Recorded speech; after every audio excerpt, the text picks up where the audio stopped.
এটা আমরা দেখলাম ভালো, হ্যাঁ। বুঝছেন। আমি ইউনিয়ন ব্যাংকের একজন গ্রাহক, আজকে 2 বছর হয়ে গেছে। আমার সিকিউরিটির স্বার্থে আমি আমার অ্যামাউন্ট প্রকাশ করলাম না। আমি আমার যে টাকাটা আসলো ওই টাকাটাও রয়েছে। এখন ইউনিয়ন আপনার যেটা দেখতাম পাইলাম, আপনার যে নিয়ম কানুন আর আমার ইউনিয়ন ব্যাংকের নিয়ম কানুনের মানে দিন রাত কিতা হইতাম আসমান জমিন তফাৎ। এটার কারণ কি? তাহলে এটা সম্মিলিত ব্যাংক হইল কিলা, যদি সম্মিলিত ব্যাংক হইয়া থাকে তাহলে 500টা ব্যাংকের একই নিয়ম একই সিস্টেম হইতো। এখন আপনারা হয়তো আগে বালা আছিল বা হয়তো কোনো সুযোগ সুবিধা আপনারা টাকায় আপনারা যোগ করবেন। এখন আপনার কাছ থেকে জানতাম চাইলাম আদৌ এটা সত্যি সম্মিলিত ইসলামী ব্যাংক না যে যার মতো চলে, ওটা তো আপনি একটু কইন। আচ্ছা আমাকে বলতে দেন, আমি জানি এক্সিম ব্যাংক ভালো ব্যাংক, মনসুর এটাকে জোর করে করছে ওইটা আমরা জানি। এখন যে আপনারা অধিকাংশ টাকায় 1 লক্ষ টাকা দিচ্ছেন বা আপনাদের অবস্থা ভালো এটা আমরা জানি, 3 লাখ টাকা দিছি। জি জি, কিন্তু কথা হচ্ছে এখন তো আপনারা মার্জারে আছেন, 5টাই এক প্লাস সবাই তো একসাথে টাকা পাচ্ছে না। হেয়ার মেইন দাবি হলো হেয়ার কাট, আপনারা হেয়ার কাট চলতেছে, প্লাস হলো আরো বিভিন্ন কিছু কারোর সাথে ঝামেলা হচ্ছে। আর সব থেকে বড় হলো আপনাদের প্রশাসকে এই 5টার ভারপ্রাপ্তের দায়িত্বে আছে, এজন্যই আসা এখানে গ্রাহক। যেমন এই গ্রাহক ওনার 20 লক্ষ টাকা প্রবাসী মানুষ দেশে আসছেন, উনি তো 20 লাখ পায় নাই, সামান্য পাইছে, এছাড়া বহুত দোকান। তবে আপনাদের অবস্থা ভালো এটা আমরা জানি, কিন্তু আপনারা তো মার্জারে, আপনারা তো এখন সম্মিলিত হয়ে গেছে, আপনাদেরকে বাতিল দিবেন কি বলেন? অফিশিয়াল ফরম্যাটে যেটা জানি যে মার্জের প্রক্রিয়াধীন আছে, পুরোপুরি কিন্তু মার্জ এখনো হয় নাই।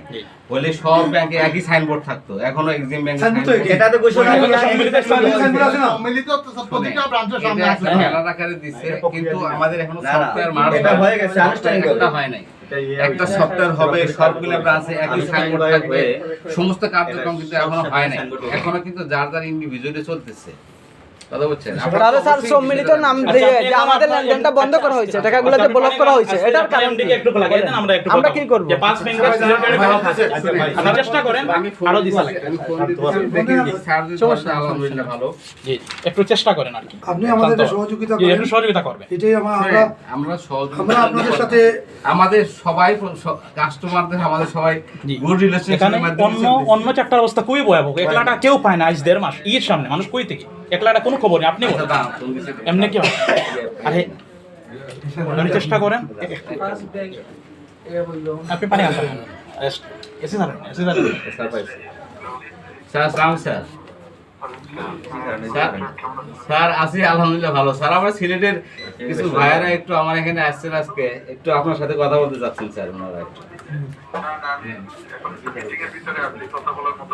স্যার একটু কথা বলেন, 1 মিনিট, আমরা আমানতকারী আসছি, আপনি একটু কথা বলেন স্যার, 1 মিনিট কথা বলেন, আপনাদের কাছে রিকোয়েস্ট। একটু পরে কথা স্যার, একটা মিটিং এ স্যার। 1 মিনিট কথা 3 মাস পর 1 লক্ষ টাকা কেন দেওয়া হচ্ছে না? আচ্ছা ঠিক আছে স্যার, বিপিটা দিল স্যার।